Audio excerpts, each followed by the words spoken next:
ইরানের রাজধানী তেহরানে জারি করা হয়েছে রেড অ্যালার্ট।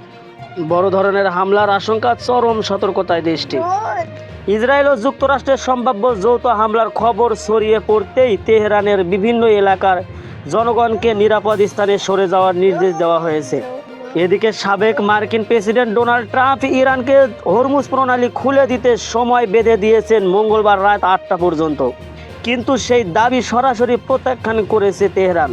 ইরান স্পষ্ট জানিয়ে দিয়েছে, শত্রুপক্ষের জন্য হরমুজ প্রণালী কখনোই খুলে দেওয়া হবে না।